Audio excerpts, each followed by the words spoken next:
Magandang gabi mga idol, laban ni Casimero at Duhini hindi na daw matuloy.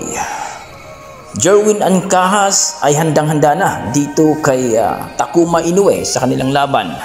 Yan ang ating pag-uusapan ngayon mga idol, pero kung bago naman kayo sa ating YouTube channel, baka pwede makahingi ng isang like, subscribe at pakipindot na rin ang ating notification bell.